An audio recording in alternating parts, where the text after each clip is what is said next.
Breaking. Ketanji Jackson just had a full-on meltdown on the Supreme Court floor, and the liberal echo chamber is panicking. After years of using Section 2 as a shield, the conservative majority just exposed the game. Power maps, engineered districts, and a manufactured democracy that keeps their coalition alive. If Section 2 falls or is gutted, the dominoes don't stop in Louisiana. They crash nationwide. Minority opportunity districts on the edge. Blue strongholds in chaos. You can feel the cover-up, the spin, the desperation turning into collapse. Watch the walkout, hear the fury, and wait until you see who's behind this betrayal and what the truth reveals next.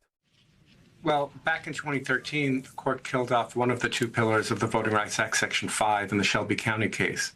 And when they did that, they said, don't worry, there's Section 2, it applies nationally, and it protects minority voters. In the oral argument that I listened to today, it sounded like the conservative justices who make up a majority on the court were prepared either to hold Section 2 unconstitutional in certain applications or deprive it of its strength so that it would no longer require the creation of districts.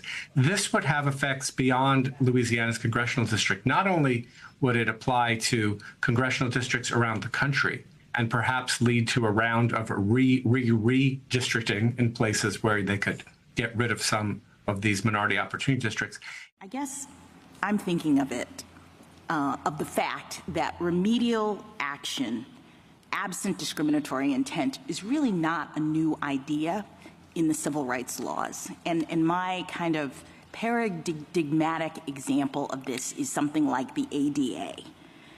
Congress passed the Americans with Disabilities Act against the backdrop of a world that was generally not accessible to people with disabilities. And so it was discriminatory in effect because these folks were not able to access these buildings.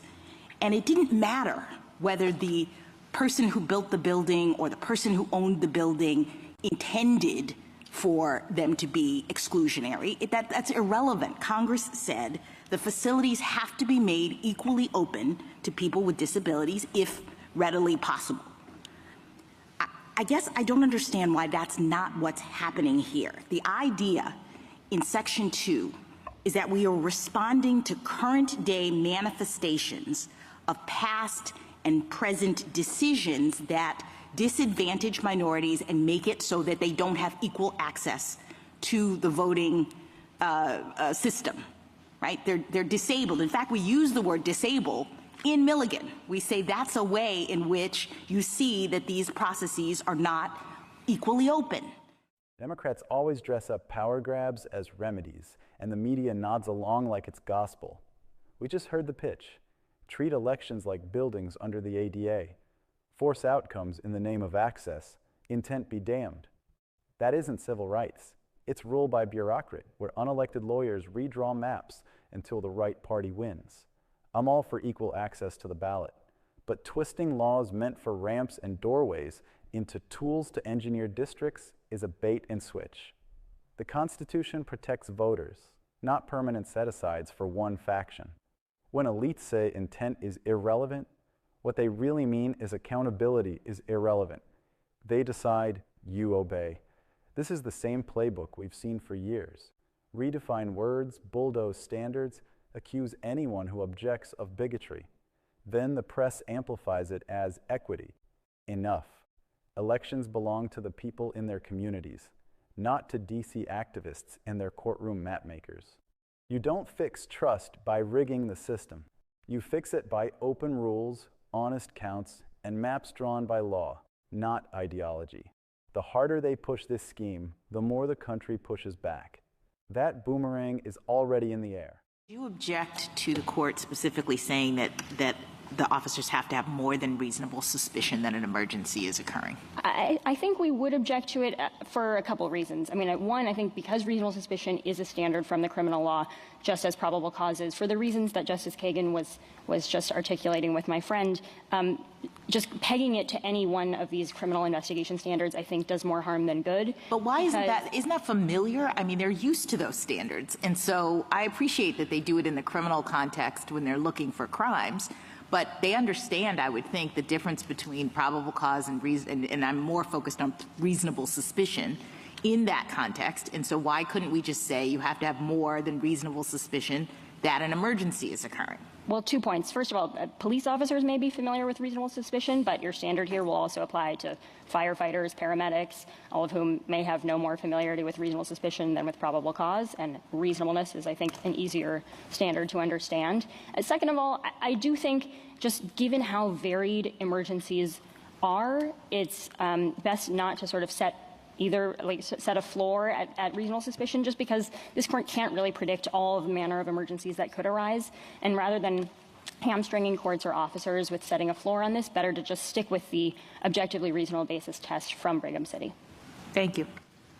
If the court blocks race as a consideration in redistricting, it would have sweeping consequences for the entire nation. Politico reports Republicans might be able to draw as many as 19 new House seats that favor the party. What's more, it would likely decimate minority representation in Congress. Joining us now, Janae Nelson, President and Director Counsel of the Director Counsel of the Legal Defense Fund. She is also the one who argued in defense of young voting rights today before the justices. Also with us, Rick Hassan, Professor of Law and Political Science at UCLA Law School.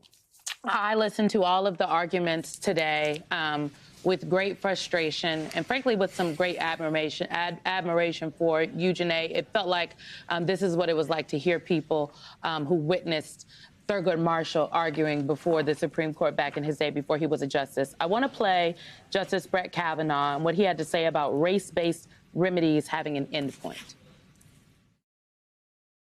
This court's cases in a variety of contexts have said that race-based remedies are permissible for a period of time, sometimes for a long period of time, decades in some cases, but that they should not be indefinite and should have an endpoint. Okay.